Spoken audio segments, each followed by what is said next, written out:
Movie इसी शहर में रहने वाले एक आदमी ऑर्थर पर बेस्ड है। वो अपनी मदर के साथ रहा करता था। उसे कॉमेडी बहुत पसंद थी और उसका दिल चाहता था कि वो एक दिन बहुत बड़ा कॉमेडियन बने। उसका आइडियल एक आदमी था जो कि बहुत बड़े कॉमेडी शो को होस्ट करता था। वो कहता था कि मैं भी एक दिन उनके शो में उनके साथ खड़ा होऊंगा। वो इसके लिए बहुत मेहनत किया करता था। फिर एक दिन हम ऑर्थर को देखते हैं जो कि किसी कंपनी की एडवर्टाइजमेंट के लिए एक साइन बोर्ड लेकर एक रोड पर खड़ा होता है कि कुछ शरारती बच्चे वहाँ पर आते हैं और उसे बहुत तंग करके उसका साइन बोर्ड छीन कर भाग जाते हैं। ऑर्थर यहाँ पर जोकर बना होता है। वो उन बच्चों के पीछे भागता है ताकि अपना साइन बोर्ड ले सके, लेकिन वो बच्चे उसे बहुत भगाते हैं और वही साइन बोर्ड उसके मुंह पर मारते हैं, जिससे वो साइन बोर्ड टूट जाता है और उसके बाद फिर वो ऑर्थर को भी बहुत बुरी तरह मारते हैं। ऑर्थर काफी हर्ट होता है और सीधा अपने बॉस के पास जाता है। वो उसे सब कुछ बताता है कि बच्चों ने उसके साथ क्या क्या किया, लेकिन उसका बॉस उल्टा उसे डांट देता है और कहता है कि तुम्हारा दिमाग तो ठीक है, बच्चे ऐसी हरकत कैसे कर सकते हैं। बॉस उससे कहता है कि मैं तुम्हें तुम्हारी सैलरी भी नहीं दूंगा। ऑर्थर में कॉन्फिडेंस की बहुत कमी होती है, इसलिए वो यहाँ पर खुद के बारे में कुछ बोल ही नहीं पाता। वो वहाँ से काफी उदास होकर बाहर आ जाता है और सोचता है कि क्या मैं इतना बुरा हूँ कि कोई भी मेरी बात का यकीन ही नहीं करता। वो अपने घर आता है और डांस करने लगता है। यहाँ पे हम देखते हैं कि उसकी बॉडी काफी वीक होती है। अगले दिन ऑर्थर अपने कोलीग से मिलता है और उसे उन बच्चों के बारे में बताता है। उसका कोलीग उसे कहता है कि ये तो बहुत गलत हुआ, तुम्हें अपनी हिफाजत करनी चाहिए थी यार। और इसी के साथ वो उसे गन देता है और कहता है कि इसे अपने पास रख लो, ये मुश्किल वक्त में तुम्हारे काम आएगी। ऑर्थर ये लेने से इनकार करता है, लेकिन वो आदमी जबरदस्ती उसे गन दे देता है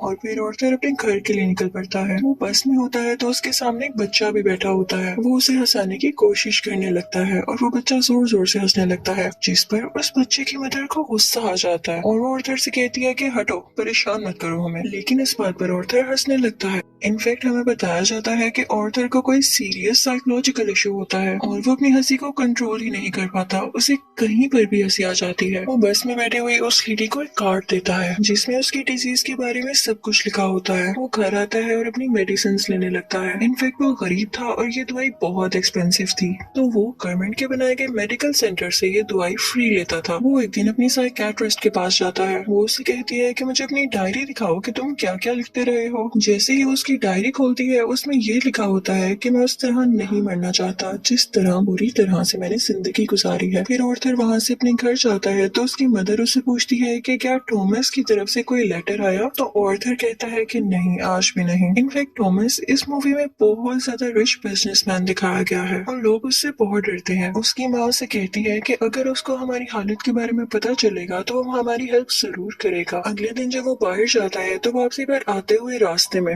उसे एक सिंगल मदर मिलती है जिसके साथ एक छोटी सी बेटी भी होती है। वो ऑर्थर को काफी अच्छी लगने लगती है, लेकिन वो अपने घर आ जाता है। यहाँ उसकी मदर उससे फिर उसी लेटर के बारे में पूछती है तो ऑर्थर कहता है आपका क्या लेना देना है उससे, वो हमारी मदद नहीं करेगा। अगले दिन हम देखते हैं कि वो सिंगल लड़की ऑर्थर के घर पर आती है। वो उससे कहती है कि मैं कुछ टाइम से नोट कर रही हूँ कि तुम मेरा पीछा कर रहे हो, जिस पर ऑर्थर उसे कहता है कि हाँ, मुझे तुम अच्छी लगी हो। तो इस पर वो लड़की हंसने लगती है और जल्दी उन दोनों में दोस्ती हो जाती है। ऑर्थर को एक और जगह से जोकर की ऑफर आती है। वो एक चिल्ड्रन हॉस्पिटल होता है और जब ऑर्थर वहाँ पर जाकर डांस कर रहा होता है तो उसकी पॉकेट से वही गन बाहर आकर गिरती है। सब बच्चे डर जाते हैं और स्टाफ हैरान होते हैं कि इसके पास गन क्या कर रही है। ये बात फैलती है और उसे इस जॉब से भी निकाल दिया जाता है। वो अपने बॉस को कॉल करता है कि ये तो सिर्फ एक टॉय गन है, तो उसका बॉस उसे कहता है कि झूठ मत बोलो, मुझे तुम्हारे कॉलीग ने सब कुछ बता दिया है कि तुमने खुद उससे गन ली। यहाँ पर ऑर्थर का दिल दोबारा से बहुत दुखता है कि उसके कॉलीग ने तो उसे जबरदस्ती ये गन दी थी। फिर हम देखते हैं कि ऑर्थर ट्रेन में घर जा रहा होता है और वहाँ पर 3 बिजनेसमैन भी होते हैं जो कि थॉमस वेन के ही आदमी थे। वो ट्रेन में बैठी हुई एक लड़की को छेड़ रहे होते हैं।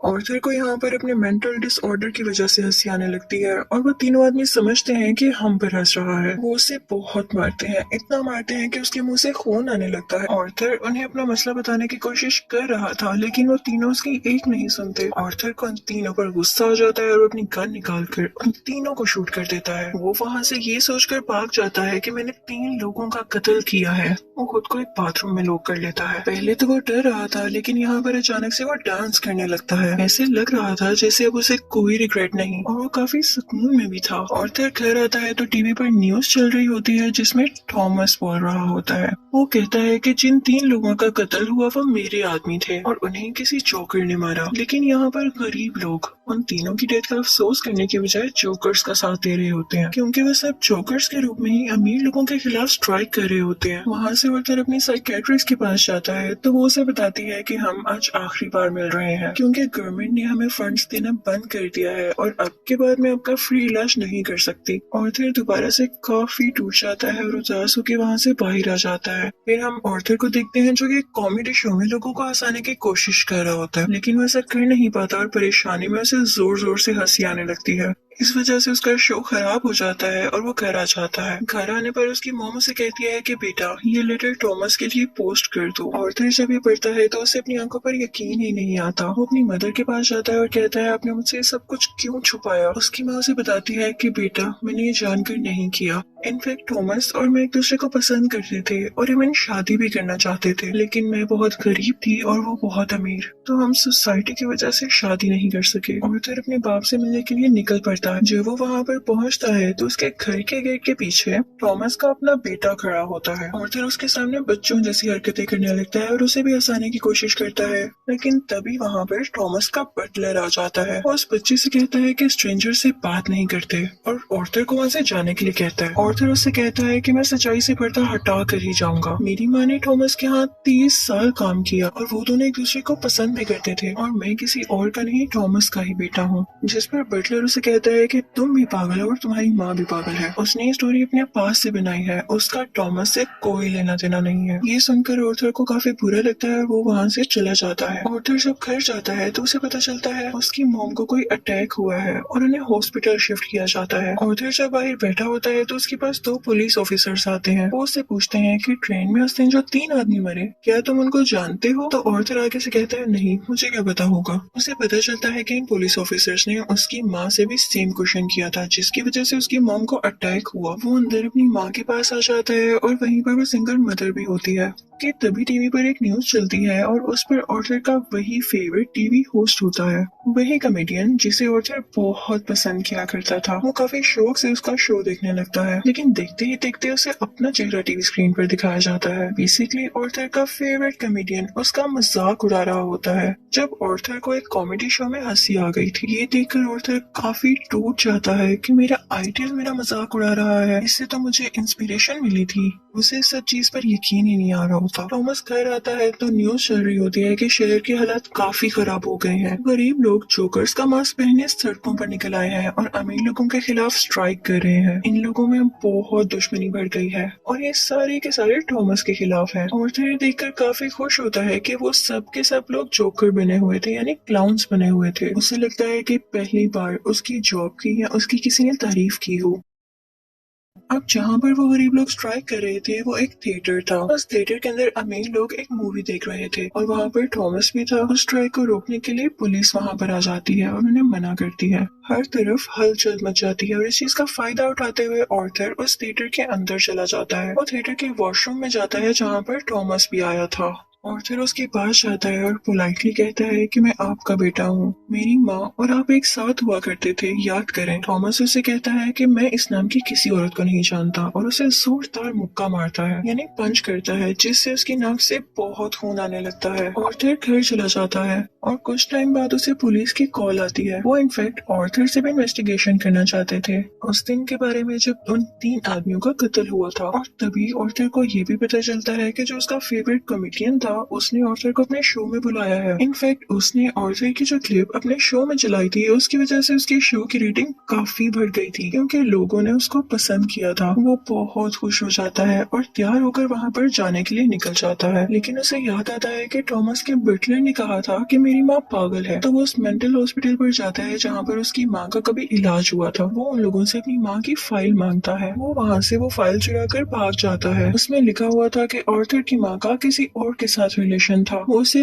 बहुत ज्यादा फिजिकली अब्यूज किया करता था, मारा करता था। और इसी दौरान आर्थर के सर पर भी चोट आई थी, जिसकी वजह से वो आज इस डिसीज का शिकार है। वो वहाँ से सीधा अपनी दोस्त यानी उसी सिंगल मदर के पास जाता है, लेकिन हमें यहाँ पर पता चलता है कि वो तो थी ही नहीं। वो असल में सिर्फ और सिर्फ उसकी इमेजिनेशन में थी और उसको उसके विजन आया करते थे। आर्थर अपने माँ की चोट की वजह से काफी परेशान होता है। वो हॉस्पिटल जाता है और पिलो से अपनी माँ को मार देता है। घर आकर देखता है तो उसे एक पिक्चर मिलती है जिसके पीछे लिखा हुआ था कि मुझे तुम्हारी स्माइल बहुत पसंद है, जो कि थॉमस ने लिखा था और ये पिक्चर उसकी मदर की थी। यहाँ उसे एहसास होता है कि उसकी माँ झूठ नहीं बोल रही थी। वो अपना जोकर का मेकअप करने लगता है और यहाँ पर वो काफी दुखी होता है और उसे कुछ समझ नहीं आ रहा होता कि उसके आसपास क्या हो रहा है। तभी वहाँ पर उसका वही कोलीग आ जाता है और वो कहता है कि जो उस दिन ट्रेन में 3 कत्ल हुए और रिसेंटली तुम्हारी माँ का भी कत्ल हुआ, मैं उसके बारे में कुछ पूछना चाहता हूँ। आर्थर को लगता है कि ये लोग फिर से मेरा जीना हराम करने आए हैं और वो यहाँ पर अपने कुलीग को पूरी तरह से मार देता है। अब इसके बाद आर्थर तैयार होता है और अपने जोकर का फुल कॉस्ट्यूम पहन लेता है। वो अब अपने फेवरेट कॉमेडियन के शो में जाने की तैयारी कर रहा था। वो बहुत खुश होता है और रास्ते में डांस करता हुआ जा रहा होता है। वहीं पर वो दोनों पुलिस ऑफिसर्स भी आ जाते हैं जो उससे ट्रेन में हुए हादसे के बारे में इन्वेस्टिगेशन कर रहे थे। पर आर्थर वहाँ से भाग आता है और भागते भागते एक ट्रेन में घुस आता है। उस ट्रेन में और भी बहुत सारे लोग ऐसे थे जिन्होंने जोकर का कॉस्ट्यूम पहना था। पुलिस इतने सारे लोगों में उसको ढूंढ ही नहीं पाती, तो इसी बात का फायदा उठाते हुए वहाँ से बाहर आ जाता है और अपने फेवरेट कॉमेडियन के शो की तरफ जाता है। वो जब उसके सामने जाता है तो वो उससे पूछता है कि क्या तुम भी जोकर बने हो, क्या तुम भी अमीरों के खिलाफ प्रोटेस्ट कर रहे हो। आर्थर उससे रिक्वेस्ट करता है कि आप लोगों को मेरे बारे में कुछ न बताइएगा सिवाय इसके कि मैं एक ऑर्डिनरी जोकर हूँ।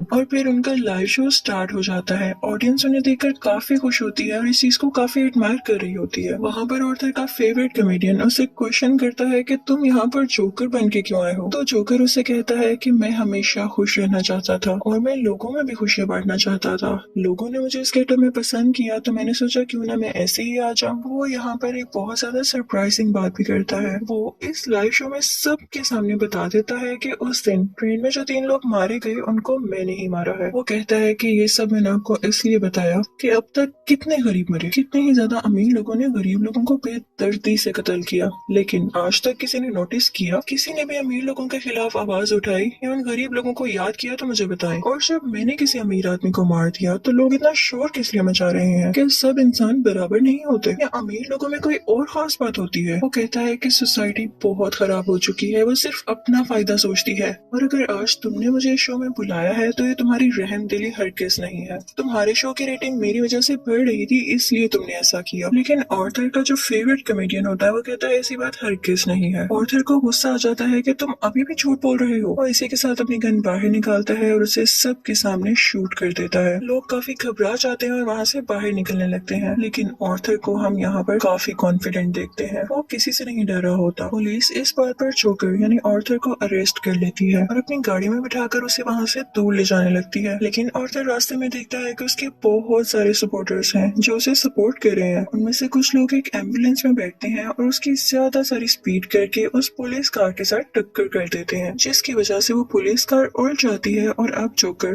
बाहर आ गया था। वो उन सब लोगों में शामिल हो जाता है और उसी कार के ऊपर आकर खड़ा हो जाता है। सब लोग उसे यहाँ पर देख पा रहे थे और उसे चीयर कर रहे थे। उसके मुंह और नाक से काफी खून आ रहा था, लेकिन वो उसी खून से अपनी स्माइल बना लेता है और हाथ फैलाकर जोर जोर से हंसने लगता है। ये इनफैक्ट एक ऐसी स्माइल थी जिसके पीछे गम, तकलीफ और दुख छुपा हुआ था। वो अब उन सब लोगों का हीरो बन चुका था और वो यहाँ पे काफी खुश था कि लोग फाइनली अब उसे तारीफ कर रहे थे, उसे अप्रिशिएट कर रहे थे। दूसरी तरफ हम थॉमस को देखते हैं जो कि अपनी प्रेजेंट वाइफ और अपने बेटे के साथ ये शहर छोड़कर जा रहा होता है, लेकिन तभी साइड पे खड़ा एक जोकर उन लोगों को शूट कर देता है, लेकिन वो उनके बेटे को कुछ नहीं कहता। फिर सीन चेंज होता है और हमें आर्थर यानी जोकर एक साइकियाट्रिस्ट के पास दिखाया जाता है। वो वहाँ पर भी हंस रहा होता है, तो वो साइकियाट्रिस्ट उससे कहती है कि तुम बिला वजह क्यों हंसते रहते हो। तो आर्थर उससे कहता है कि आप इस फीलिंग को कभी नहीं समझ पाएंगी, और ये कहकर वो वहाँ से बाहर आ जाता है। उसके जूतों के नीचे खून लगा हुआ था, जिससे ये जाहिर होता है कि एक अच्छा इंसान कैसे किसी कातिल में बदल गया। और इस मूवी से हमें ये लेसन भी मिलता है कि जब किसी के साथ बुरा किया जाए तो वो बुरा ना भी हो तो एक ना एक दिन बुरा बन ही जाता है। उसे इतनी अजियत दी गई, इतना टॉर्चर किया गया कि उसके अंदर से वो फीलिंग्स ही खत्म हो गई और अब वो अपनी लाइफ से बिल्कुल सेटिस्फाई था। और इसी के साथ ये मूवी भी एंड हो जाती है। आई होप आपको ये मूवी अच्छी लगी होगी। Thank you for watching.